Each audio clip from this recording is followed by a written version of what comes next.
આવા સમય પર ખાસ કરીને પ્રભુના વચનો સાંભળીએ તે પહેલા આપણી મધ્યમાં જે વર્ષો પહેલા સાથ અને સહકાર આપનાર એવા માનનીય વિલાભાઈ આપણી મધ્યમાં છે અને વર્ષોથી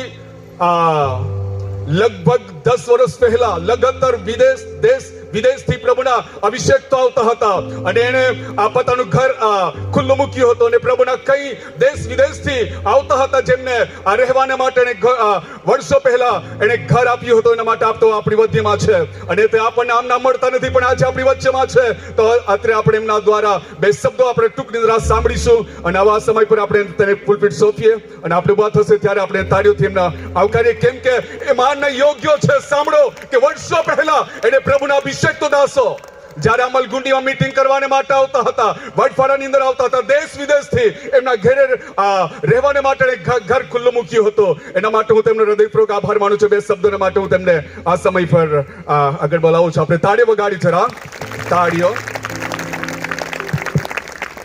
હાલેલુયા. આજની આ મીટિંગમાં ઉપસ્થિત આપણા આજના મુખ્ય વક્તા એવા માનની સિંધે સાહેબ, આપણા પાસ્ટર માન્ય જયેશભાઈ, ઉપસ્થિત મંડળીના તમામ આગેવાનો, આજુબાજુથી ઉપસ્થિત મંડળીના તમામ પાસ્ટરશ્રીઓ, આ મંડળીના તમામ આગેવાનો, મારા વહાલા ભાઈઓ અને બહેનો, ખૂબ સુંદર આજે આયોજન કરવામાં આવ્યું છે. માન્ય સિંધે સાહેબની પ્રથમ મારી મુલાકાત એટલે મીટિંગમાં અમલગુંડી ખાતે એ આવ્યા હતા. આજે આ મારી એમની સાથે આ ચોથી મીટિંગ હું એમની સાથે ઉપસ્થિત રહ્યો છું. બોરથવા પણ આવ્યા હતા. અત્યારે 25 તારીખે કટાસવણ ખાતે લગ્ન પ્રસંગમાં પણ સાથે મળ્યા હતા અને એની સાહેબની વાત મેં બીજા પાસ્ટરશ્રીઓને પણ કરી કે મિત્રો, સિંધે સાહેબ જ્યારે આવ્યા વક્તા તરીકે અને ખૂબ સુંદર એમનું વક્તવ્ય ખરેખર આપણા જીવનમાં ઉતારવું જોઈએ. જ્યારે કોઈ પણ વ્યક્તિ મુશ્કેલીમાં હોય ત્યારે જ દેવને યાદ કરે છે, ત્યારે જ પ્રભુને યાદ કરે છે. પરંતુ એમણે ત્યાં લગ્નમાં વાત કરેલી કે પહેલાં આપણે પ્રભુને યાદ કરવા જોઈએ. લગ્ન પ્રસંગ હોય તે પ્રભુના પહેલાં આપણે આમંત્રણ આપવું જોઈએ. એ ખૂબ સુંદર એમણે ત્યાં વક્તિઓમાં પ્રભુની વાત કરી. ત્યારે આજે ફરીથી આપણા ગામમાં મુખ્ય વક્તા તરીકે સિંધે સાહેબ આપણી વચ્ચે ઉપસ્થિત રહ્યા છે. તો ગામ વતી એમનું હાર્દિક સ્વાગત કરું છું. ખરેખર આજે જે પરિસ્થિતિમાંથી આપણે પસાર થઈ રહ્યા છે, એક ચિંતાનો વિષય છે. આપણે સૌએ જાગૃત થવાની જરૂર છે. આપણે પ્રભુને યાદ કરવાની જરૂર છે. સાચા દિલથી પ્રભુને આપણે યાદ કરીએ, ભક્તિ કરીએ. એ જ મારી ખાસ આજે તમામ પાસ્ટરશ્રીઓ, મારા મંડળીના તમામ વહાલા ભાઈ બહેનોને કે આવનારા દિવસો માટે પણ આપણે આ એક જે પ્રભુની સુવાર્તા છે એનો પ્રચાર ને પ્રસાર થાય, સાચી દિશામાં આપણે સૌ આગળ વધીએ, એટલી જ મારી આજે આપ સૌને શુભેચ્છા છે.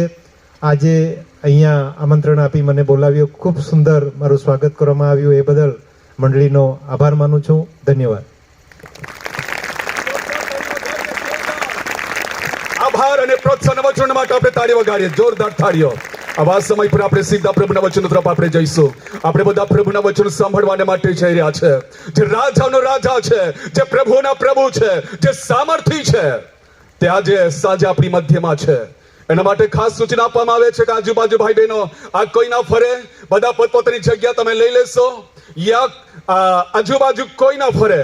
આપણે પ્રભુના વચનો તો આપણે ધ્યાન આપવાનું છે અને પ્રભુના દૂતો બી આ ફરી રહ્યા છે. એના માટે હવે આપણે ફરી એકવાર જોરદાર તાળીઓ પ્રભુને માટે. રાજાનો રાજા છે.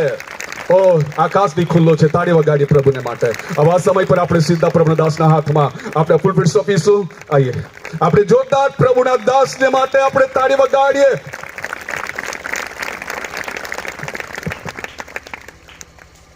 हालेलुया, हालेलुया, बोलो यीशु मसीह की. एक बहुत सुंदर अवसर प्रभु ने हमें दिया। मैं प्रभु को धन्यवाद देता हूँ कि यहाँ पर बहुत अच्छा मौसम है, बहुत अच्छा वातावरण है। परमेश्वर के मंडप के नीचे हम बैठे हैं। आमेन। और मैं विश्वास रखता हूँ कि परमेश्वर हमारे बीच में है और वही परमेश्वर आज हमसे बात करेगा। आमेन। और इसलिए बहुत विश्वास के साथ आज उस परमेश्वर की आवाज को सुनने के लिए बैठे, क्योंकि वही है जो हमसे बात करना चाहता है। आमेन। मैं तो बहुत दूर से आया, मुझे नहीं पता आपके नाम भी क्या है, मुझे नहीं पता आप कहाँ रहते हो, मुझे नहीं पता आपके परिवार में कितने लोग हैं, मुझे नहीं पता आपके जीवन के बारे में। पर आपको पता है, जिस परमेश्वर ने मुझे यहाँ पर भेजा है ना, वो सारी चीजों को जानता है।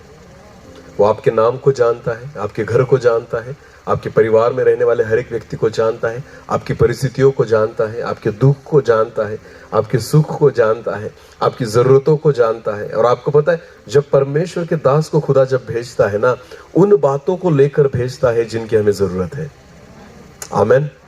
और इसलिए उस विश्वास के साथ वचन को सुने कि प्रभु आज मुझसे बात करेगा। बोलो, किससे बात करेगा? मैं फिर एक बार कहता हूं, बोलने वाला मैं नहीं, वो है। और इसलिए उसको हमारी सारी परिस्थितियों के बारे में पता है। अगर विश्वास के साथ आप सुनोगे ना, तो जरूर आपको उसी की आवाज सुनाई देगी। आमेन। तो किसकी आवाज सुनना चाहते हो, मेरी या उसकी? अरे बोलो, किसकी? मुझे खुद भी मेरी आवाज पसंद नहीं है। आमेन। मैं खुद भी उसकी ही आवाज को सुनना पसंद करता हूं। आमेन। क्योंकि जब परमेश्वर हमसे बात करे ना, तो सब कुछ नया हो जाता है। हालेलुया। और मैं विश्वास रखता हूं इस रात के समय आज खुदा हमसे बात करेगा। एक छोटी सी प्रार्थना करें और सीधा वचन की ओर हम जाएं। धन्यवाद प्रभु जी, एक सुंदर अवसर जो आपने हमें दिया, मैं आपको धन्यवाद देता हूं। प्रभु जी, मैं प्रार्थना करता हूं आपकी इच्छा यहाँ पर पूरी हो। पिता, आप हमसे बात कीजिए। हम आपकी आवाज को सुनना चाहते हैं, आपके उन शब्दों को सुनना चाहते हैं, आपकी बात को सुनना चाहते हैं। प्रभु, जितने लोग यहाँ पर बैठे हैं खुदा, मुझे नहीं वरन आपको सुनने के लिए बैठे हैं। प्रभु, मैं भी आप ही को सुनना चाहता हूँ। पिता, मेरे मुंह में रहकर आपके वचनों के द्वारा आप बात कीजिए। पिता, मैं घटूं, आप बड़े, और आपके नाम की महिमा हो। मेरे जीवन के द्वारा आपकी महिमा होने पाए, आप बड़े, ऐसा होने दीजिए। पवित्र आत्मा के द्वारा मुझे और बैठे हुए हर एक व्यक्ति को आप नियंत्रित कीजिए। आने वाला वचन हम सभी के लिए एक आशीष का कारण बने। सारा आदर और सारी महिमा जलाल आप ही को देते हुए प्रार्थना प्रभु यीशु मसीह आपके सामर्थी और जीवित नाम से मांगते हैं। आमीन। चलो आइए एक वचन को हम निकालें। यूहन्ना रचित सुसमाचार, यूहन्ना रचित सुसमाचार, उसका 15वां अध्याय।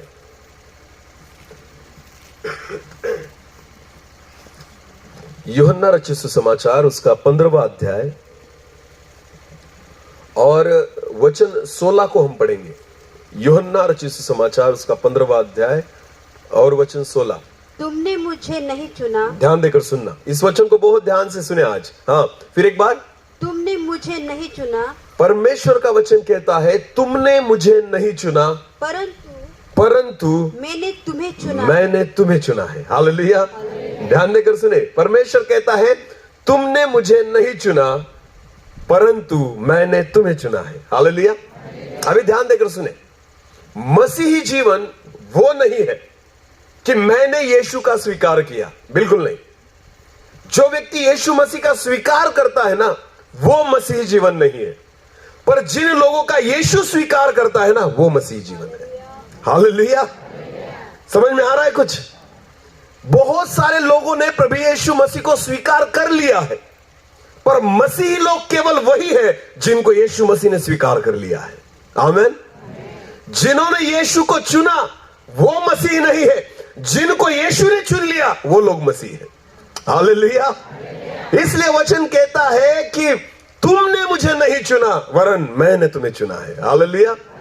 तो समझ में आ रहा है मसीह कौन है? बोलो, चुने हुए लोग। बोलो, कौन? हम खुदा को नहीं चुन सकते, वो हमें चुनता है। आमीन। अभी ध्यान देकर सुनना, चुनना इसका मतलब क्या होता है? चुनना, इसको गुजराती में क्या कहेंगे? पसंद करना, बराबर है ना? चुनना, पसंद करना। अभी ध्यान देकर सुनना, यहां पर 3 डायस है, पुलपिट है। कितने हैं? 3। और ये 3 होने के बावजूद अगर मुझे पूछा गया, सर तीनों में से आप कौन सा पुलपिट चुनेंगे, बराबर है ना? तो मैंने ये वाला चुना। बोलो, क्या चुना? कौन सा चुना? ये वाला क्यों चुना पता है आपको? क्योंकि यहां पर पुलपिट कितने थे? बोलो कितने थे? 3। इसलिए मैं चुन सकता हूं। जब एक से अधिक वस्तुएं होती है ना तो चुना जाता है। बोलो क्या किया जाता है? परमेश्वर कहता है तुमने मुझे नहीं चुना। खुदा को कोई नहीं चुन सकता क्योंकि वो एक ही है। हालेलुया। चुना उसको जाता है जो एक से अधिक है। आमीन। परमेश्वर का वचन कहता है मैंने तुम्हें चुना है। इसका मतलब हम संख्या में एक से अधिक है। हालेलुया। परमेश्वर को हम नहीं चुन पाएंगे क्योंकि वो कितना है? बोलो बोलो कितना है? एक को कैसे चुनेंगे? वो एक ही है। इसलिए वो कहता है तुमने मुझे नहीं चुना। हालेलुया। आज एक वचन को देखेंगे। चलो एक वचन निकालेंगे हम। निर्गमन की पुस्तक उसका 3रा अध्याय। निर्गमन की पुस्तक उसका 3रा अध्याय और हम शुरुआत में पढ़ेंगे वचन 1 से लेकर 6 तक।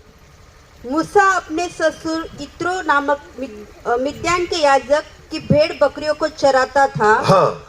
और वो उन्हें जंगल की पश्चिमी और होरेब नामक परमेश्वर के पवित्र पर्वत के पास ले गया। मूसा उसकी भेड़ों को लेकर होरेब के पर्वत के पास लेकर गया। हाँ।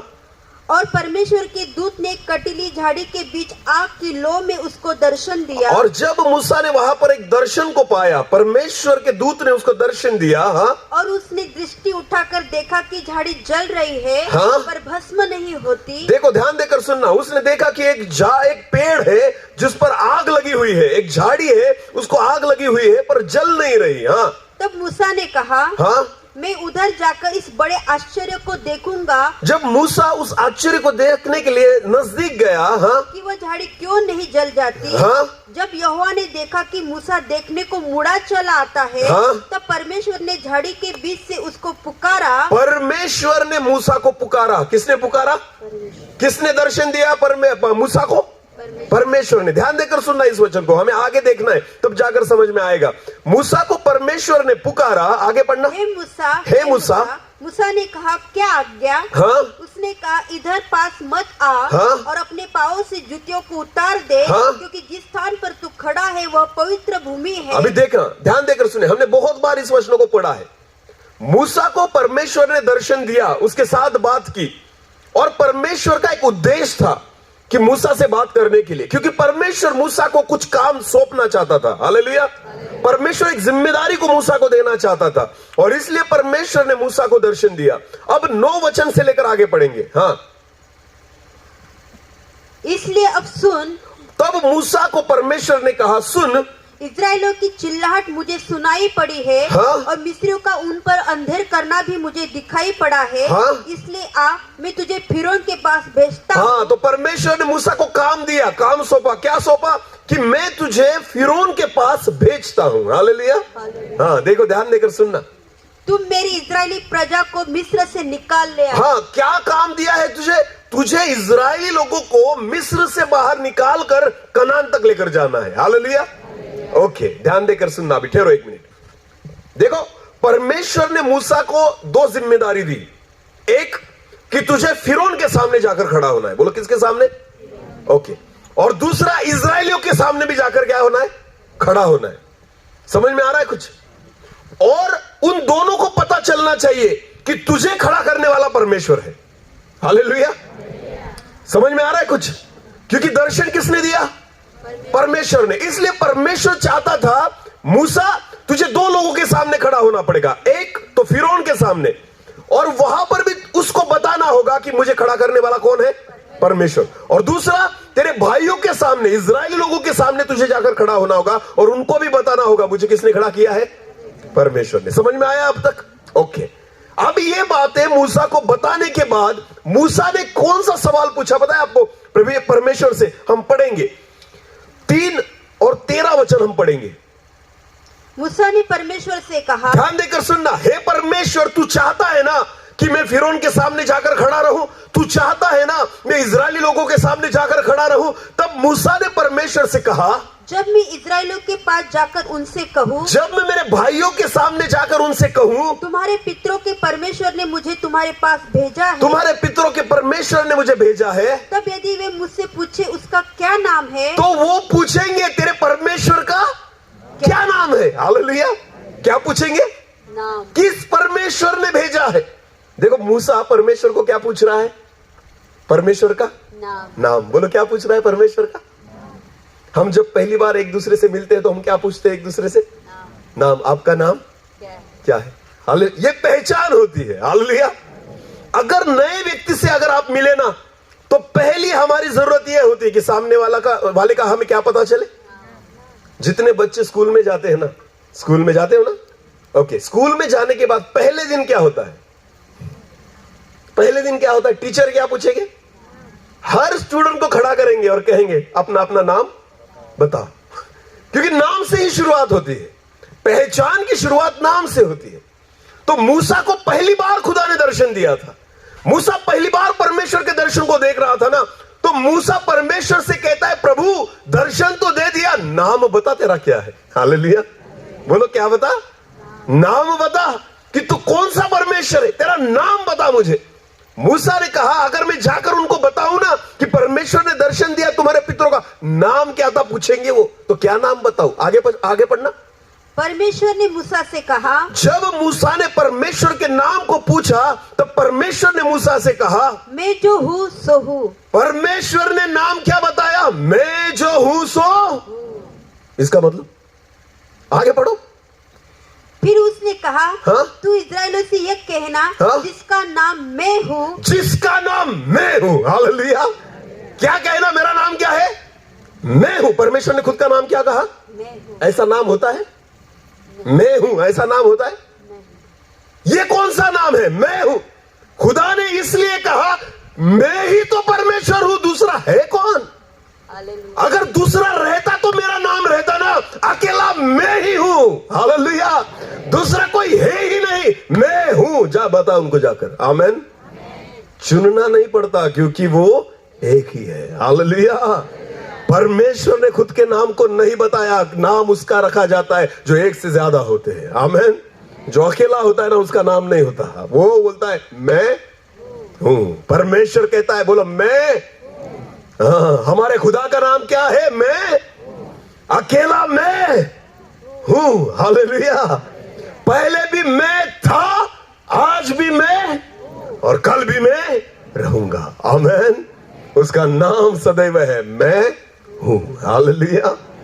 इसका मतलब होता है कि आप परमेश्वर को चुन नहीं सकते क्योंकि वो एक ही है। हालेलुया। और परमेश्वर ने मूसा से कहा जा उनको बता कि मैं हूं, इस परमेश्वर ने तुम्हें चुना है। आगे पढ़ना।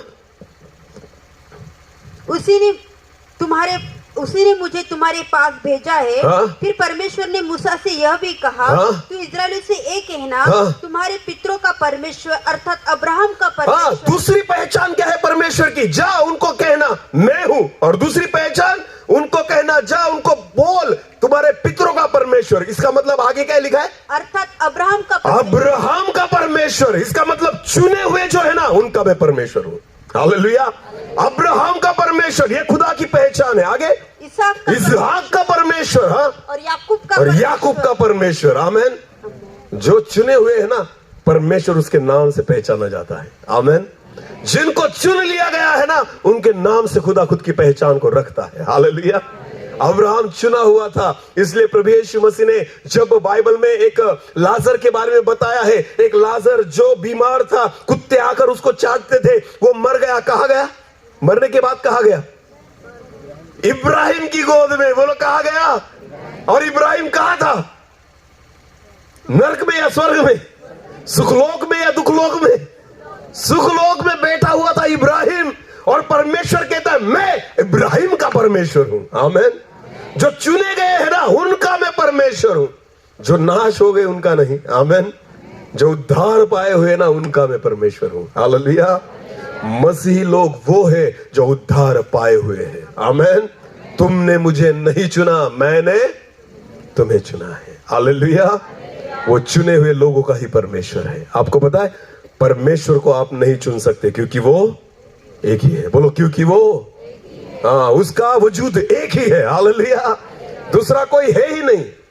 आपको पता है पहले मनुष्य का नाम क्या था? पहले मनुष्य का नाम क्या था बाइबल में? जोर से बोले। कहां पर लिखा है मुझे बताइए? कहां पर लिखा है कि आदम नाम रखा गया था ऐसा? उत्पत्ति की पुस्तक में। आदम का नाम किसने रखा? कौन बोलेगा? बोले बोले बोले। आदम का नाम रखने वाला कौन था? परमेश्वर। कौन था? आदम का नाम ही नहीं रखा है। आपको पता है आदम इस शब्द का अर्थ क्या होता है? पहला मनुष्य। आदम शब्द का अर्थ क्या होता है? आदम नाम नहीं है, उसकी पहचान है। हालेलुया। ध्यान देकर सुनना, अगर आप बाइबल को अच्छी रीति से पढ़े ना तो एक वचन को निकाले। चलो उत्पत्ति की पुस्तक, हिंदी बाइबल में मिस ट्रांसलेट किया गया है पर दूसरी बाइबल में बराबर है, पर हम पढ़ेंगे फिर भी। उत्पत्ति उसका दूसरा अध्याय, उत्पत्ति उसका दूसरा अध्याय वचन 7 और 8 को हम पढ़ेंगे। ध्यान देकर सुनना। तब यहोवा परमेश्वर ने आदम को, अभी यहां पर आदम लिखा है, अगर आप मराठी ट्रांसलेशन को पढ़ेंगे वहां पर मनुष्य को लिखा गया है। बोलो क्या लिखा गया है? मुझे नहीं पता गुजराती में क्या है, अगर गुजराती बाइबल किसी के पास है तो पढ़े प्लीज। 7 और 8।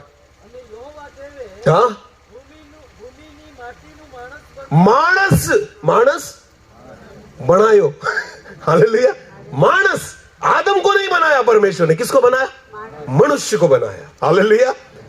यही मराठी में भी लिखा है और यही अंग्रेजी में भी लिखा है। Man, he created, he formed a man. Hallelujah. परमेश्वर ने एक मनुष्य को बनाया, आदम को नहीं। हालेलुया। अगर आपने उत्पत्ति के सारे अध्यायों को भी पढ़ा ना तो आपको कहीं पर नहीं लिखाई देगा कि उसका नाम आदम रखा था, ऐसा बिल्कुल नहीं। आदम शब्द का अर्थ होता है पहला मानव। हालेलुया। ये पहला मानव जो है ना उसको आदम कहा जाता है। आमीन। क्योंकि जब तक आदम अकेला था उसका कोई नाम नहीं था, इसलिए वो आदम है। आदम पहला मनुष्य। हालेलुया। पहला प्राणी, पहला मनुष्य, इसलिए उसे आदम कहा जाता है। आमीन। पर जब परमेश्वर ने हवा को बनाया, बोलो किसको बनाया, तो क्या हुआ पता है आपको? नाम रखा। बोलो क्या रखा? किसने रखा? उत्पत्ति 3:20 पढ़े। उत्पत्ति 3 और 20। आदम ने अपनी पत्नी का नाम हव्वा रखा। आदम ने अपनी पत्नी का नाम क्या रखा?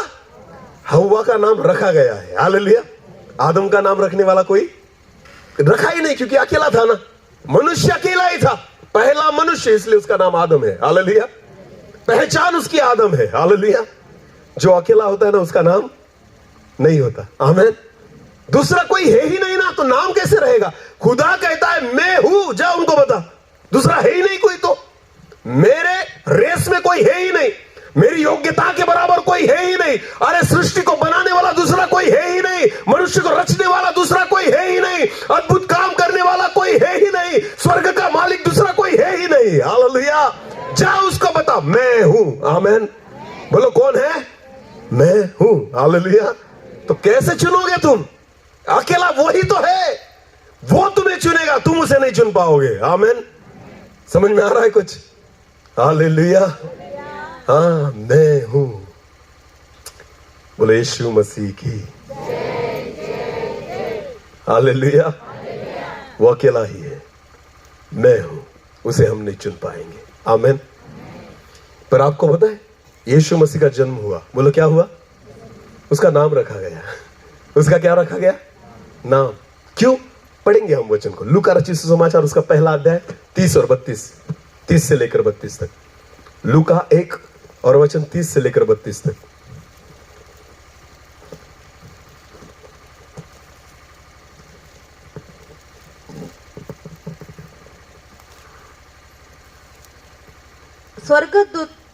स्वर्गदूत ने उससे कहा, स्वर्गदूत ने मरियम से कहा, हे मरियम भयभीत न हो, हे मरियम भयभीत न हो, क्योंकि परमेश्वर का अनुग्रह तुझ पर हुआ, परमेश्वर का अनुग्रह तुझ पर हुआ है। देख तू गर्भवती होगी, देख तू गर्भवती होगी और तेरे एक पुत्र उत्पन्न और होगा, तुझे एक पुत्र उत्पन्न होगा, तू उसका नाम यीशु रखना। तू उसका नाम क्या रखना? किसने बोला रखने के लिए? किसने बोला? परमेश्वर ने। हाँ, ध्यान देकर सुने, आगे पढ़ना। वो महान होगा, वो महान होगा और परम प्रधान का पुत्र कहलाएगा। पिता का नाम नहीं है, पुत्र का नाम है। हालेलुया। पिता पहला है ना, उसका नाम नहीं, वो कहता है मैं हूं। आमीन। पर जब उसके द्वारा पुत्र आया ना उसका नाम रखा गया। उसका नाम क्या है? यीशु। बोलो उसका नाम क्या है? आदम का नाम नहीं है, पर आदम के द्वारा जो उत्पन्न हुआ है ना हवा, उसका नाम है, आमेन, उसका नाम रखा गया, हालेलुया। वैसे ही परमेश्वर जो था उसका नाम नहीं है, वो एक ही है। पर आपको पता है उस परमेश्वर ने जिस पुत्र को जन्म दिया ना आत्मा के द्वारा, उसका नाम रखा गया। उसका नाम क्या है? यीशु। बोलो उसका नाम क्या है? यीशु, आमेन। हाँ, तो परमेश्वर कितना है? कितने हैं? बोलो परमेश्वर कितने हैं? हालेलुया। यीशु मसीह क्या कहता है पता है आपको? एक वचन को पढ़ेंगे, यूहन्ना रचित सुसमाचार उसका 14वां अध्याय और वचन 6 और 7। यूहन्ना 14 और वचन 6 और 7, ध्यान देकर सुने। हाँ, यीशु ने उससे कहा, यीशु ने उनसे कहा, मार्ग और सत्य और जीवन मैं ही हूँ। हाँ, यीशु क्या कहता है? मैं परमेश्वर नहीं, मार्ग मैं ही हूँ, हालेलुया। सत्य मैं ही हूँ, जीवन मैं ही हूँ। आगे बढ़ना। बिना मेरे द्वारा कोई पिता के पास नहीं पहुंच सकता। किसके पास नहीं पहुंच सकता? यानी यीशु चाहता है हर व्यक्ति किसके पास पहुंचे? किसके पास पहुंचे? पर जाएगा कब? जब आएगा किसके पास? अगर यीशु के पास आओगे तो सीधा किसके पास जाओगे? क्योंकि मार्ग पिता के पास जाने का कौन है? परमेश्वर एक ही, मार्ग एक ही, रास्ता एक ही। Hallelujah, hallelujah. समझ में आ रहा है कुछ? आमेन। तो कैसे चुन पाओगे उसको? वो तो एक ही है, हालेलुया। वो ऑलरेडी एक ही है, उसने डिक्लेयर कर दिया है, बनाने वाला एक ही है, आमेन। वैसे ही पिता के पास जाने का रास्ता वो कौन है? बोलो बोलो कौन है? यीशु, आमेन। यीशु कहता है मार्ग, सत्य और जीवन मैं ही हूं। मैं हूं नहीं, मैं ही। इसका मतलब होता है दूसरा कोई, दूसरा रास्ता, दूसरा मार्ग कोई दूसरा लेकर ही नहीं जा सकता तुम्हें। कहां तक? पिता तक, हालेलुया। यीशु कहता है अगर तुम मेरे पास आएगा ना, सीधा पिता के पास जाएगा, हालेलुया।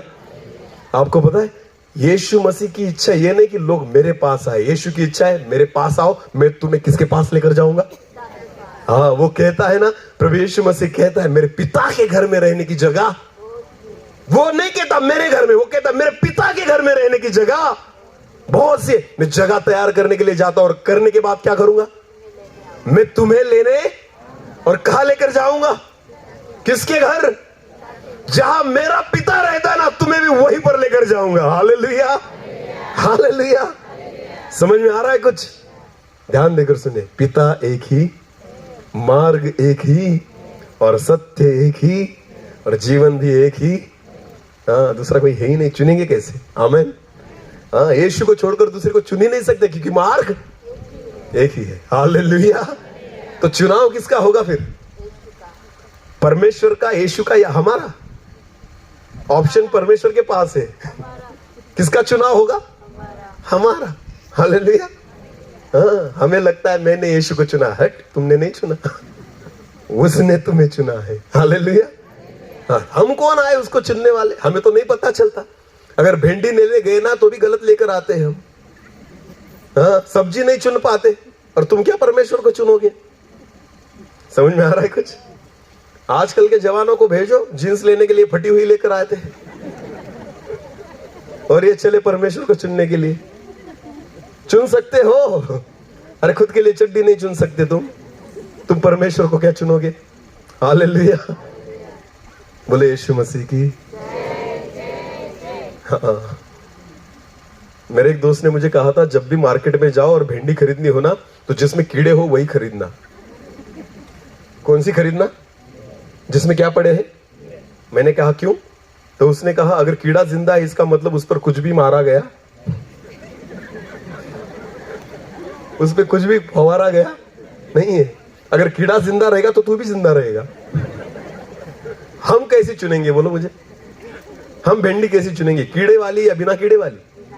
हाँ, जो हरी हरी दिखती है, बराबर है ना?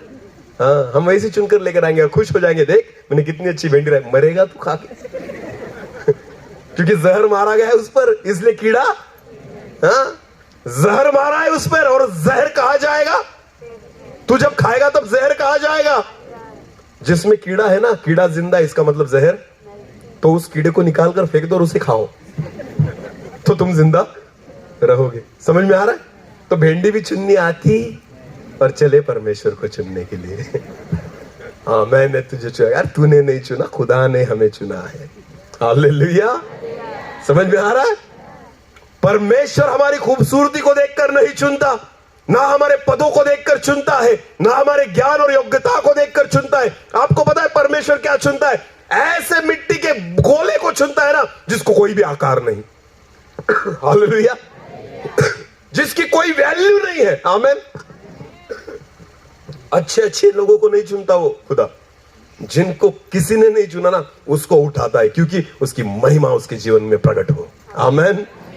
इसलिए भेड़ों के पीछे से किसको चुना? दाऊद को चुना। क्या होने के लिए? इजराइल का।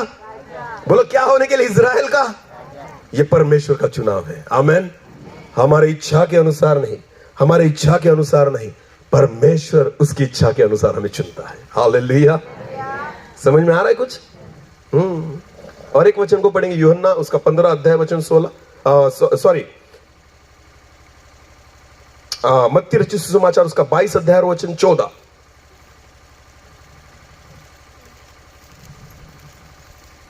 मत्ती उसका 22 और 14, ध्यान देकर सुने। तो बहुत है, क्योंकि बुलाए हुए तो बहुत है, परंतु चुने हुए थोड़े हैं। चुने हुए कैसे हैं? थोड़े। बहनों अभी मेरी ओर देखना। साड़ी लेने गई कभी दुकान में? अरे बोलो ना हाँ या नहीं। ओके, तो साड़ी एक ही मांगते हो देखने के लिए, बहुत सारे? क्योंकि बुलाए हुए। अरे बोलो ना, बुलाए हुए। फिर बहुत सारी साड़ियां वो बेचारा लेकर आता है दुकानदार ना, और आपको वैसे भी अच्छा नहीं लगता जब तक साड़ी को पूरी खोल नहीं देते ना ऐसा बड़ा ढेर वहां पर नहीं लगा देते, आपको भी अच्छा नहीं लगता कि ली मैंने साड़ी। 100 साड़ियां देखेंगे और एक लेंगे। कई बार तो ऐसा होता है, पतिदेव साथ में जाता है और ये 4 दुकानें फिरती है और हर दुकानों में 50 साड़ी का ढेर लगाकर निकल आती है। वो दुकानदार पति के पास ऐसा देखता है, किसको लेकर आया था और एक भी ली नहीं। समझ में आ रहा है? जब आप साड़ी लेने के लिए जाते हो ना, बहुत सारी साड़ियां दिखाओ, ये भी दिखाओ, कॉटन की भी दिखाओ, ये वाली भी दिखाओ। अरे वो अरे जहां किसी की नजर नहीं जाती उसको भी ढूंढ निकालते हो। हाँ या नहीं? अरे बोलो ना हाँ या नहीं? तो बुलाए हुए। अरे बोलो ना, बुलाए हुए। इधर से भी बुलाया, उधर से भी बुलाया, सबको बुला लिया। हालेलुया। फिर चुनने के समय क्या करते हो? पर कैसे चुनते हो? देखो, ध्यान देकर सुनना। दुकानदार जब दुकान में साड़ियां लाता है ना, तो कैसे लाता है? आपकी पसंद की या उसकी पसंद की? हाँ, किसकी पसंद होती है दुकान में?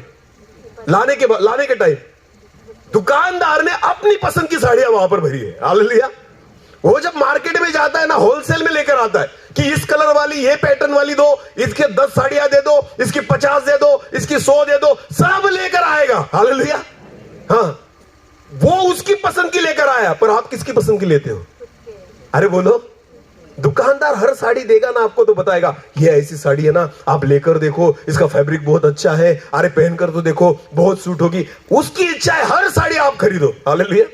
पर आप खरीदोगे नहीं, तो आप क्या करते हो? जो कलर मुझे अच्छा लगता है, जो कपड़ा मुझे, जिसकी कीमत मुझे, जिसकी क्वालिटी मुझे अच्छी लगती है, जिसका पैटर्न मुझे, तो चुनना किसके हाथ में होता है? जो खरीदने वाला है। हालेलुया। जो लेने वाला है ना, वो चुनता है। आमीन। आज भी वही है, परमेश्वर चुनने वाला है। आमीन। हम सब जो है ना, हम अपने आप को दिखाते हैं उसे, हे खुदा मैं हूं, पर वो चुनेगा कि आप में से अच्छे कौन है। आमीन। आप में से योग्य कौन है, वो योग्य लोगों को ही चुनेगा। आमीन। आज वो उसके सामने बहुत बड़ा ढेर पड़ा है। हालेलुया। पर वो कहता है बुलाए हुए और चुने हुए थोड़े हैं। आमीन। तो क्या लगता है आपको, हम बुलाए हुए में से होने चाहिए या चुने हुए में से? चुने हुए में से। हालेलुया। और चुनने का अधिकार किसके पास है? इसलिए वो कहता है तुमने मुझे, मैंने तुम्हें चुना है। हालेलुया। हालेलुया। हाँ, इसलिए मुझे लगता है कि मैं धर्मी हूं, उसे लगना चाहिए मैं धर्मी हूं। आमीन। इसलिए मत्ती रचित समाचार में लिखा है, मुझे हे प्रभु कहने वाले हर एक व्यक्ति का प्रवेश स्वर्ग के राज्य में वो वही है। हे प्रभु कहने वाले कौन? बुलाए हुए। बोलो कौन? ये साड़ी का ढेर है जो खुदा के सामने लगा है, चुनेगा एक ही को। आमेन। हर व्यक्ति जो हे प्रभु कहने वाला है ना, आपने उसको स्वीकार किया है, पर उसने आपको स्वीकार करना जरूरी है। आमेन। और खुदा का स्वीकार करना, खुदा का चुनना अलग रीति से होता है। आमेन। एक वचन को पढ़ेंगे हम, पहले शमूएल की पुस्तक उसका 16वां अध्याय, पहले शमूएल की पुस्तक उसका 16वां अध्याय वचन 1 को पढ़ना। यहोवा ने शमूएल से कहा, हाँ, मैंने शाऊल को इज़राइल पर राज्य करने के लिए तुच्छ जाना है। तुच्छ जाना है। तू कब तक उसके विषय विलाप करता रहेगा? हाँ, अपने सींग में तेल भरकर चल। हाँ। मैं तुझको बेतलहम वासी यिशै के पास भेजता हूँ, यिशै के पास भेजता हूँ, क्योंकि मैंने उसके पुत्रों में से एक को राजा होने के लिए चुना है। उसके सारे पुत्रों में से किसको राजा होने की चुना है? कितने पुत्रों को? एक को। हालेलुया। नाम बताया परमेश्वर ने उसे? नहीं, शमूएल को नाम नहीं बताया, केवल कहा यिशै के पुत्र है ना, उनमें से एक को इज़राइल का राजा होने के लिए चुना है। आमेन। अभी ये सिंह में तेल भरकर अभिषेक करने के लिए निकल चला। कौन? शमूएल। चौथे वचन से आगे पढ़ेंगे। तब शमूएल ने यहोवा के कहने के अनुसार किया, हाँ। और बेतलेहम को गया। हाँ। उस नगर के पुरनिये थरथराते हुए उससे मिलने को गए, हाँ। और कहने लगे, हाँ। क्या तू मित्र भाव से आया है कि हाँ। नहीं? हाँ। उसने कहा, हाँ, मित्र भाव से आया हूँ। हाँ। मैं यहोवा के लिए यज्ञ करने को आया हूँ। हाँ, तुम अपने अपने को पवित्र करके मेरे साथ यज्ञ में आ जाओ। हाँ। तब उसने यिशै और उसके पुत्रों को पवित्र करके हाँ। यज्ञ में आने का न्योता दिया। हाँ। जब वे आए तब उसने एलियाब पर दृष्टि करके जब यिशै के पुत्र उसके सामने आए तब उसने एलियाब पर दृष्टि की, निश्चय यह जो यहोवा के सामने है, और उसने मन में सोचा, शमूएल ने, निश्चय यही जो यहोवा के सामने है वही उसका अभिषिक्त होगा। वही इज़राइल का राजा हो सकता है। हाँ, परंतु यहोवा ने शमूएल से कहा, ध्यान देकर सुनना, जब यिशै के पुत्र शमूएल के सामने आकर खड़े हो गए ना, तो शमूएल ने सोचा एलियाब को देखकर, क्योंकि वो ऊंचा था, शरीर में भक्कम था, राजा के लिए बहुत परफेक्ट था। जब शमूएल ने उसकी कदकाठी को देखा ना, उसके शरीर यष्टि को देखा ना, तो उसको लगा यही होगा जो इज़राइल का राजा होगा। पर जैसे वो उसको अभिषेक करे, उतने ने परमेश्वर ने शमूएल से बात की। क्या की? न तो उसके रूप पर दृष्टि कर, हे शमूएल, उसके रूप पर दृष्टि मत कर। हाँ, और न उसके कद की ऊंचाई, ना उसकी कद की ऊंचाई पर दृष्टि कर, क्योंकि मैंने उसे अयोग्य जाना है। मैंने उसे अयोग्य जाना है। हालेलुया। तू मनुष्य है ना, तू केवल बाहर का देखकर उसको तू चुन रहा है, पर मेरा चुनाव ऐसा नहीं होता। हालेलुया। हाँ, बाहरी रूप देखकर बहुत बार हम चुनते हैं, हाँ ये होगा धर्मी व्यक्ति। क्यों? क्योंकि सफेद कपड़े पहनकर घूम रहा है, हाँ, बाइबल लेकर घूम रहा है। हर बाइबल लेकर घूमने वाला धर्मी, हर चर्च में जाने वाला धर्मी नहीं होता, हर गीत गाने वाला धर्मी, हर परमेश्वर के गीतों पर नाचने वाला धर्मी। बहुत बार ऐसे लोग धर्मी होते हैं जो लोगों को दिखते, जो किसी की नजर में आते नहीं, और जो सारे लोगों को दिखाते हैं ना मैं धर्मी हूं, वो होते नहीं। हालेलुया।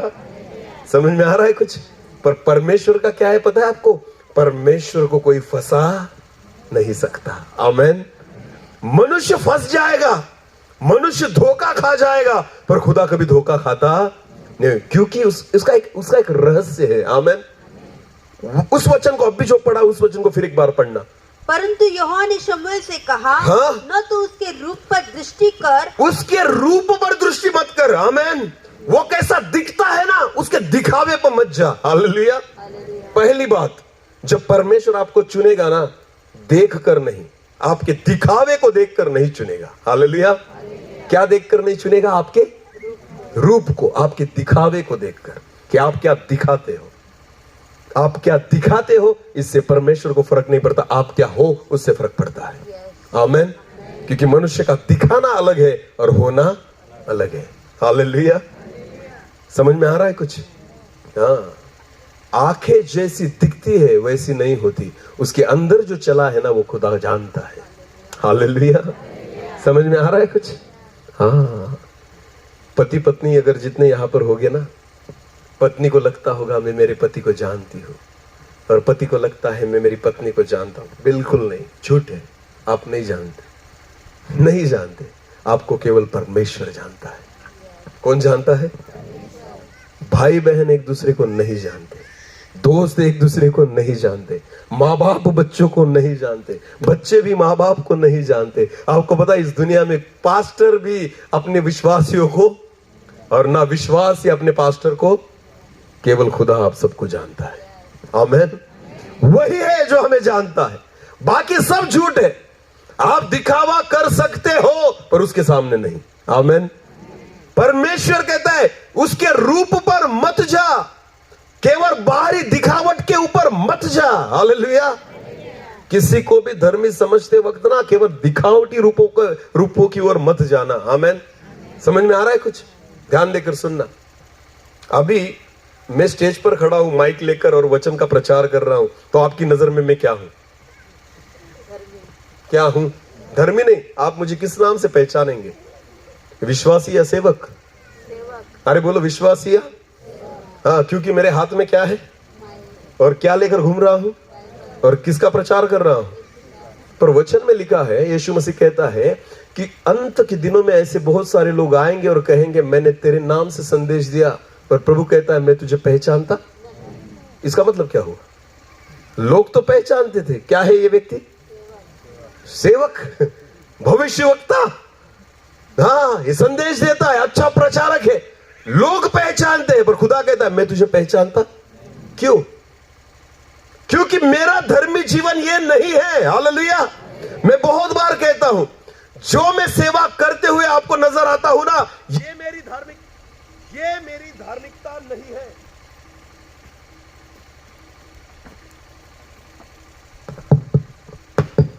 ओके। ध्यान देकर सुने। जो मैं आपको इस स्टेज पर नजर आ रहा हूं ना, ये मेरी धार्मिकता नहीं है। मेरी धार्मिकता क्या है पता है आपको? जब मैं यहां से उतर कर निकलता हूं ना, तब मेरा जो बोलना होता है, मेरा जो देखना होता है, मैं जो करता हूं, मैं खुदा के साथ बैठता हूं या नहीं बैठता, वो मेरी धार्मिकता है। हालेलुया। जब मैं मेरे घर पर होता हूं ना, मैं टीवी के सामने बैठता हूं या खुदा के सामने बैठता हूं ना, वो मेरी धार्मिकता है। आमीन। समझ में आ रहा है? जब मैं अकेले में होता हूं ना, मेरे मोबाइल पर मैं क्या देख रहा हूं ना, वो मेरी धार्मिकता है। मैं खुदा के साथ कितने वक्त को गुजार रहा हूं ना, वो मेरी धार्मिकता है। आमीन। हाँ, परमेश्वर केवल इन बातों को नहीं देखता, वो उन बातों को देखता है जो ज्यादा से ज्यादा वक्त परमेश्वर के साथ। मेरी धार्मिकता मेरे बंद कमरे में खुदा के साथ जब मैं 2-2 घंटे बैठता हूं ना, वो मेरी धार्मिकता है। हालेलुया। हालेलुया। इसे धार्मिकता मत कहना, क्योंकि परमेश्वर तो कहेगा मैं तुझे पहचानता नहीं। बहुत सारे लोग कहेंगे मेरे तेरे नामों से भूतों को निकाला, भगाया, चिन्ह और चमत्कार किए। मत्ती रचित सुसमाचार में लिखा है, प्रभु कहता है मैं तुम्हें नहीं जानता। तो क्या फायदा हुआ फिर चिन्ह चमत्कार कर कर? क्या फायदा हुआ इतनी सेवा कर कर? आपको पता है प्रभु बाहरी रूप को और बाहरी सेवा को नहीं देखता, वो आपके आंतरिक रूप को देखना चाहता है। हालेलुया। और परमेश्वर ने कहा शामुएल से, हे शामुएल, उसके रूप पर मत जा, हाँ, और न उसके कद की ऊंचाई पर, हाँ? क्योंकि मैंने उसे अयोग्य जाना। मैंने अयोग्य जाना है ना, तो तू कौन है योग्य जानने वाला? हालेलुया। आगे बढ़ो। क्योंकि यहोवा का देखना मनुष्य का सा नहीं है। परमेश्वर मनुष्य जैसे नहीं देखता, चुनता नहीं। हाँ, मनुष्य तो बाहर का रूप देखता मनुष्य है, बाहर का रूप देखता है, परंतु यहोवा की दृष्टि मन पर रहती है। परंतु यहोवा की दृष्टि कहाँ रहती है? बोलो बोलो, कहाँ रहती है? हालेलुया। परमेश्वर क्या देखना चाहता है? हमारे मन को। बोलो बोलो, क्या? अगर आपको लगता है कि खुदा मुझे चुने, तो हमें परमेश्वर को क्या दिखाना होगा? मन। क्या शुद्ध रखना होगा? क्या पवित्र रखना होगा? किसको तैयार करना होगा? और हम किसको तैयार करते हैं? हम आराधना शरीर के द्वारा करते हैं, मेरी आवाज के द्वारा ना। लोग सुनते, वाह कितनी मीठी आवाज है। लोगों को मीठी लगती है, खुदा को लगनी चाहिए। आमीन। किसको लगनी चाहिए? परमेश्वर को वो आवाज मीठी लगती है जिसके मन शुद्ध होते हैं। हालेलुया। एक शुद्ध हृदय से जब आराधना निकलती है ना, वो आवाज कैसे भी हो फिर भी परमेश्वर के सम्मुख पहुंच जाती है। आमीन। हालेलुया। आराधना क्या होती है पता है आपको? ध्यान देकर सुनना। आराधना धूप है। बोलो क्या है? धूप। बोलो धूप। धूप का मतलब क्या होता है? जिसको अगर जलाए तो धुआं निकलता है। बोलो क्या निकलता है? और धुएं में क्या होती है? सुगंध। बोलो क्या होती है? सुगंध के कारण धूप की अहमियत है। हालेलुया। अगर केवल धुआं आ रहा ना, धुआं, तो धुआं आंखों में जलन करता है। बोलो क्या करता है? पर धुएं में क्या होती है? सुगंध। वो खुदा को अच्छी लगती है। आमीन। अगर आपकी प्रार्थना शुद्ध हृदय से नहीं है ना, तो वो केवल धुआं है। बोलो क्या है? केवल परमेश्वर के आंखों में जलन निर्माण करेगी, जलजलाहट निर्माण करेगी। हालेलुया। पर जब आप शुद्ध हृदय से आराधना करते हो ना, उस धुएं में क्या होती है? जो परमेश्वर को पसंद आती है। आमीन, आमीन। अगर मन अच्छा नहीं है ना, वो आराधना केवल धुआं है, वो खुदा को बिल्कुल अच्छी नहीं लगती। पर जिस आराधना शुद्ध हृदय से की जाती है ना, वो आराधना धुआं नहीं होती, उसमें एक सुगंध होती है, जो जब खुदा के पास पहुंचती है ना, तो परमेश्वर हमारी आराधना से खुश हो जाता है। आमीन, हालेलुया। परमेश्वर ने शमूएल से कहा, परमेश्वर तो मन को देखता है। बोलो किसको देखता है? तो तुमने मुझे नहीं चुना, मैंने, तो परमेश्वर क्या देखकर चुनेगा? मन को। बोलो क्या देखकर चुनेगा? मन को। हालेलुया। हाँ, इसलिए एक वचन को हम पढ़े, आखिरी वचन को पढ़ेंगे, मेरे ख्याल से वक्त हो गया है। नीति वचन उसका 4 अध्याय और 23 वचन पढ़ेंगे। नीति वचन 4 और वचन 23।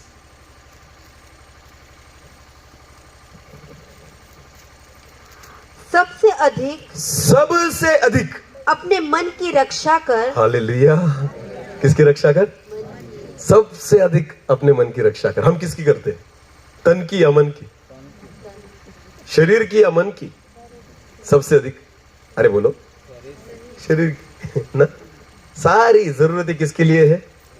शरीर के लिए। मन की तो कोई सोचता ही नहीं। हालेलुया। मन के बारे में कोई रक्षा करता ही नहीं, बाकी शरीर की रक्षा करेंगे। हालेलुया। हाँ, सारे उपाय जो है ना शरीर के लिए है, सारी फैसिलिटीज शरीर के लिए है, सारा खर्चा किसके लिए है? और मन के लिए कुछ नहीं, कुछ नहीं। खाना किसके लिए? पीना किसके लिए? हाँ, सारी जरूरतें, सारी चीजें किसके लिए? और मन के लिए सोचो क्या किया आज तक? मन के लिए हमने क्या किया है आज तक? पर बाइबल क्या कहता है? वचन क्या कहती है?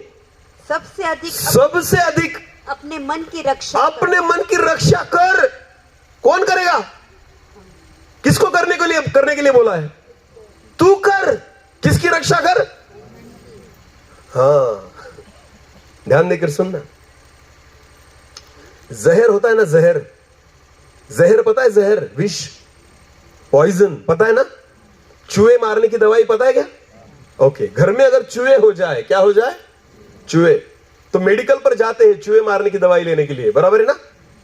तो वहां जाने के बाद आप मेडिकल वाले को बोलेंगे, थोड़ा चक्कर देखता हूं, अगर मरा तो लूंगा, कि जहर अच्छा है या नहीं। करेंगे ऐसा? नहीं। क्यों? पता है अगर चखा तो क्या होगा? अरे बोलो, चखने के बाद क्या होगा? तो गलत बातें चखेंगे, क्योंकि गलत चीज शरीर में जाना नहीं चाहिए। हालेलुया। पर गंदी बातें मन में चली जाए, हमें चलता है। चख कर देख लेंगे, देख कर देख लेंगे, सोच कर देख लेंगे। मन को आप ऐसे जहर से भर रहे हो ना, कि एक दिन वो मन ही आपको लेकर मारेगा। समझ में आते कुछ? जैसे जहर शरीर में जाने के बाद मनुष्य को मारता है ना, वैसे ही पाप जो होता है ना, मन में जाने के बाद ही मनुष्य को मार देता है। क्योंकि वचन में क्या लिखा है? फिर एक बार उसी वचन को पढ़े, ध्यान देकर सुने। सबसे अधिक अपने मन की रक्षा कर। अपने मन की रक्षा कर। क्योंकि जीवन का मूल स्रोत वही है। आमीन। जीवन कहाँ है? तेरे मन में। बोलो, जीवन का स्रोत कहाँ है? मन में। तो जहर यहां पर मत डाल। हालेलुया। गंदी बातें इस मन में, पापों की बातें इस मन में मत डाल। हालेलुया। चर्च में तो जाते हैं, पर एक दूसरे के मुंह को देखते नहीं। तो क्या है तुम्हारा? बोलो, मन कैसा है? अच्छा या बुरा? अरे बोलो ना। पति पत्नी की एक दूसरे के साथ लड़ाई हो गई, अरे स्टेज में तो बहुत तुमने शब्दें खाई थी ना, पर जब तुम्हारी लड़ाई हो जाती है तो एक एक महीना एक दूसरे के मुंह को देखते हैं। ऐसे पति पत्नी जिनके रिश्ते बिगड़े हुए हैं ना, जल्दी से सुधार लो। अगर यीशु आ गया तो ऐसे नहीं लेकर जाएगा, बिल्कुल नहीं लेकर जाएगा। समझ में आ रहा है? इसको शुद्ध करो। आमेन। क्योंकि वचन है, हम पढ़ेंगे मत्ती रचित सुसमाचार उसका 5 अध्याय, आखिरी वचन, मत्ती रचित सुसमाचार उसका 5 अध्याय वचन 8 पढ़ना। मत्ती 5 और वचन 8।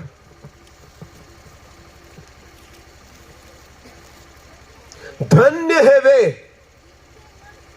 जिनके मन शुद्ध है, क्योंकि वे परमेश्वर को देखेंगे। क्योंकि वे किसको देखेंगे? परमेश्वर। एक बार फिर पढ़ना उस वचन को। धन्य है वे, धन्य है वे जिनके मन शुद्ध है, जिनके मन क्या है? शुद्ध है, क्योंकि वे परमेश्वर को देखेंगे। वो धन्य इसलिए है क्योंकि वो किसको देखेंगे? परमेश्वर। परमेश्वर को। तो स्वर्ग में जाकर हम किसको देखेंगे? हाँ, तो कौन जाएगा स्वर्ग में? जिनके मन, वही किसको देख पाएंगे? तो मनों को क्या करो? हाँ, दिन में 2 बार नहाते हो, शरीर तो शुद्ध हो गया, पर मन का क्या करोगे? मन के लिए एक भी बार नहीं नहाते। जैसे दिन में शरीर के लिए 2 बार नहाते हो ना, कम से कम एक बार मन के लिए भी शुद्धता करो। हालेलुया। हाँ, मन को भी साफ करो दिन में एक बार, इसको भी स्वच्छ करो। जो गलतियां मन में भर पड़ी है ना, जो गलत बातें हमारे मन में है, दुष्ट विचार हमारे मन में है, निंदाएं हमारे मन में है, एक दूसरे के बारे में गलत विचार, गलत सोच हमारे मन में है, एक दूसरे के बारे में जो हमारे जहन में जहर भरा पड़ा है ना, उसको बाहर निकाल कर फेंक दो, मन को शुद्ध करो, वरना परमेश्वर को नहीं देख पाओगे। हालेलुया। तो परमेश्वर ने चुना दाऊद को क्योंकि उसका मन क्या था? शुद्ध। उसका मन क्या था? शमूएल तो बाहर से देख रहा था, पर परमेश्वर झांक कर देखता है। आमेन। हालेलुया। मैं कितने अच्छे कपड़े पहनकर मीटिंग में आया ना, खुदा ने नहीं देखा। मैं कैसे मन को लेकर आया हूं ना, खुदा ने देखा है। आमेन। हालेलुया। मेरी आवाज कितनी अच्छी थी आराधना में, परमेश्वर ने नहीं सुनी, पर मेरा हृदय कैसा था ये खुदा ने देखा है। हालेलुया। हाँ, तो तुमने मुझे नहीं चुना, मैंने समझ में आया? परमेश्वर के पास ऑप्शन है, विकल्प है। हमारे पास विकल्प वो एक ही है। आमेन। उसे जगत में कोई नहीं चुन सकता। आमेन। वो एक ही है, बनाने वाला, हमें बनाने वाला, उद्धार करने वाला, मार्ग, सत्य, जीवन, उद्धार करता, स्वर्ग का अधिपति, हमारा बनाने वाला, रचाने वाला एक ही है। हालेलुया। विकल्प उसके पास है क्योंकि हम बहुत सारे हैं, इसलिए वो चुनेगा। आमेन। बुलाए गए बहुत सारा बड़ा ढेर पड़ा है आज चर्चेस में, पर चुने हुए। एक आखिरी उदाहरण देना चाहूंगा और समाप्त करूंगा, ध्यान देकर सुनना। अगर किसी किसान के पास से हमने गेहूं लिए, बोलो क्या लिए? या चावल लिए। चावल का मतलब क्या पता है ना आपको? हाँ, चावल अगर खरीदे तो बहुत बार क्या होता है, चावल खरीदने के बाद है ना, उसमें कंकर और पत्थर भी आते हैं। बोलो क्या आते हैं? कंकर और पत्थर। समझो 50 किलो की बोरी है, बोलो कितने किलो की बोरी है? और उसमें आधा किलो कंकर पत्थर है। कितने? 1 किलो। समझो 1 किलो कंकर पत्थर पड़े हैं। 50 किलो की बोरी में 1 किलो के पत्थर है, कंकर है। पर जब आप वो 50 किलो की बोरी खरीदते हो ना, तो उन 1 किलो कंकर और पत्थर की भी कीमत किसकी होती है? चावल की। अगर चावल 60 रुपए किलो है ना, तो 50 की बोरी खरीदने के बाद वो कंकर पत्थर भी आपको कौन से भाव में मिले? 60 रुपए किलो। हालेलुया। अगर सिर्फ कंकर पत्थर बेचते तो आप खरीदते उसको, पर किसके साथ आए हैं? चावल के। हालेलुया। ध्यान देकर सुनना। प्रभु यीशु मसीह ने भी ना कंकर और पत्थरों को भी खरीदा है अपने लहू से। समझ में आ रहा है? सारे लोगों को खरीद लिया। किसके द्वारा? लहू के द्वारा। अभी चर्च में केवल चावल नहीं है, कंकर और, अरे बोलो ना, कंकर और पत्थर भी है, एक ही बोरी में है। हालेलुया। एक ही, और कीमत एक ही दी गई है। आमीन। यीशु का लहू चावल के लिए भी, और यीशु का लहू कंकर और पत्थरों के लिए भी। समझ में आ रहा है? पर बहनों, जब खाना बनाते हो तब क्या करते हो? उस बोरी में से चावल को क्या करेंगे? थोड़ा सा चावल को क्या करेंगे? निकालेंगे और उसके बाद डायरेक्ट डाल देंगे या फिर क्या करेंगे? कंकर और पत्थरों को क्यों फेंकते हो? खाओ ना उसे, क्योंकि उसी तो भाव में लिए है ना तुमने, उसके लिए भी तो चावल के भाव दिए है ना तुमने, तो खा लो। खाओगे नहीं तो क्या करेंगे? कंकर और पत्थरों को निकाला जाएगा। इसे कहते हैं चुनना। बोलो क्या कहते हैं? खरीदा तो सबको लहू के द्वारा गया है, आमेन। और भरे पड़े हैं सब बोरी में एक ही चर्च में, पर आपको पता है उसमें से कुछ चावल है और कुछ कंकर। और जब यीशु मसीह आएगा ना, चावल को रहने देगा और कंकर और पत्थरों को निकाल कर, बोलो निकाल कर फेंक देगा। हाँ, भले कीमत तो चुकाई है कंकर और पत्थर की भी, पर वो कुछ काम के चुना जब जाएगा ना, तो केवल चावल ही बाकी रहेगा। हालेलुया। चावल बन जाओ, आमेन। खुद को शुद्ध करो, खुद को पवित्र करो। मन को परखने वाला खुदा है, आमेन। वो कहता है तुमने मुझे, मैंने तुम्हें चुना है, आमेन। और वो मनों को देखकर ही चुनता है। हालेलुया। किसको देखकर चुनता है? आज अपने मन को शुद्ध कर यहां से जाना। हालेलुया। कि यीशु मसीह आज रात भी आ गया ना, तो हम सबको चुन ले। बोलो क्या कर ले? हम सबको चुन ले। एक भी यहां पर रहना नहीं चाहिए, हर एक व्यक्ति उसके साथ जाए, आमेन। मैं परमेश्वर के पास एक ही प्रार्थना करता हूं, प्रभु जहां जहां मीटिंग के लिए लेकर जाता है ना, जितने मेरे नजर में पड़ते ना, वो सब वहां पर भी दिखे। बोलो आमेन तो बोलो, बाकी तो आना ही नहीं चाहते। अच्छी चीजों के लिए आमेन कहा करो, समझ में आ रहा है? हाँ, इसलिए मैं चाहता हूं जितने चेहरे यहां पर दिखते हैं ना, वो सब वहां पर भी दिखे, आमेन। हाँ, खुदा भी यही चाहता है। आज अपने मनों को शुद्ध करो, अपनी आंखों को बंद करें और हम इस समय प्रार्थना में चाहे एक छोटे से कोरस के द्वारा हम अपने हृदय को तैयार करें, अपने मनों को शुद्ध करें। आज प्रभु के लिए अपने हृदय को खोले प्रियो। परमेश्वर चाहता है, हमारे भीतर आना चाहता है, हमें चुनना चाहता है। आज अपने मन को शुद्ध करें। Thank you Jesus, hallelujah.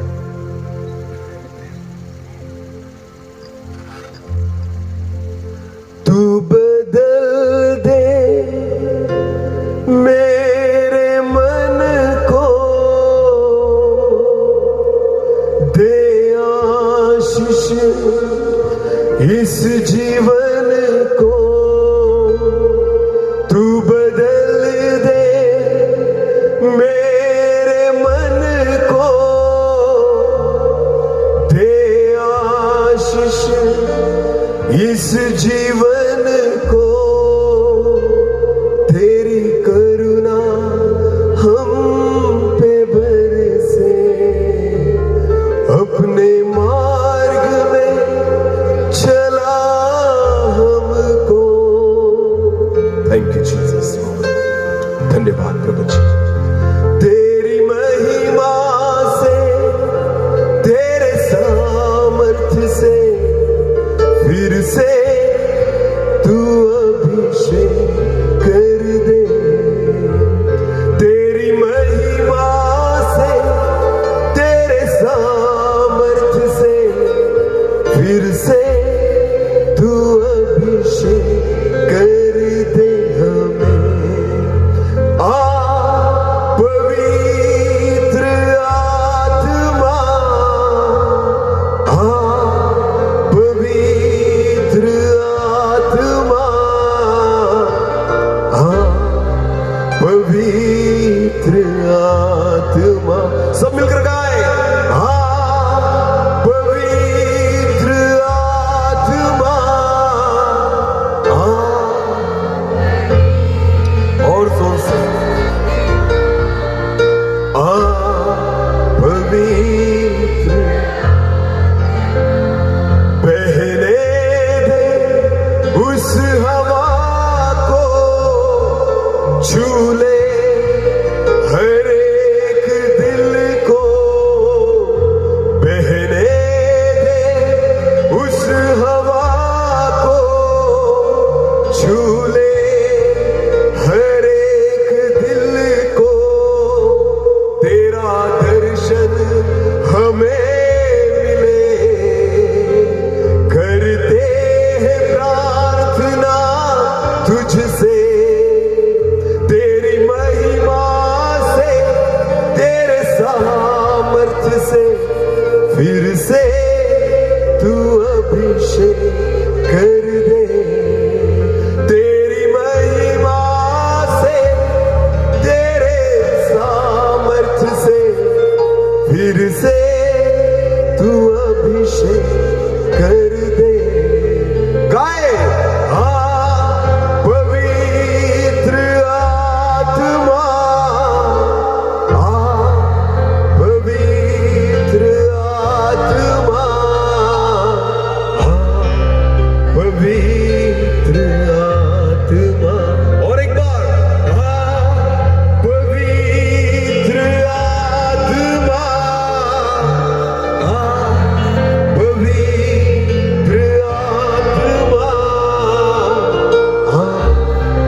मन को आप बदल दीजिए पिता, हमारे हृदय को आप बदल दीजिए प्रभु, हमारी सोच को आप बदल दीजिए पिता, रिश्तों को आप बदल दीजिए प्रभु जी, हमारे विचारों को आप बदल दीजिए, हमारे स्वभाव को आप बदल दीजिए पिता।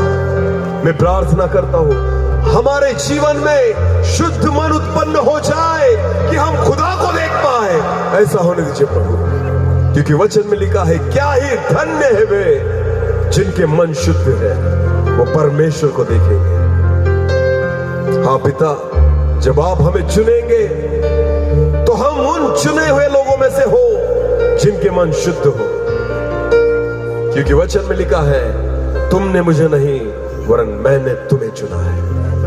हम उन चुने हुए में से हो जाए, ऐसा होने दीजिए प्रभु जी।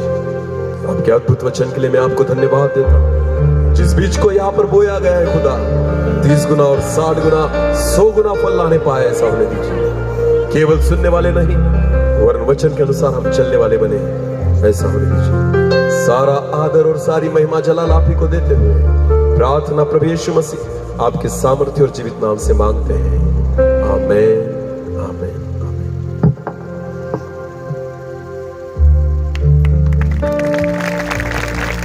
જોરદાર તાળી વગાડી આપણે પ્રભુદાસને માટે, જોરદાર તાળીઓ, કેમ કે પ્રભુએ આપણી સાથે એને વાત કરી છે, આપણે પ્રભુના વચનો સાંભળી રહ્યા હતા, એના માટે ફરી એકવાર પ્રભુદાસ આ ડેનિયલ સિંધે સરને માટે આપણે તાળી વગાડીએ, જોરદાર તાળીઓ, ઊંચો અવાજે હાલેલુયા, થેન્ક યુ જીસસ। ઓ એના માટે પ્રભુનો આભાર માનું છું। આજની મીટિંગને પ્રભુએ આશીર્વાદિત કરી છે।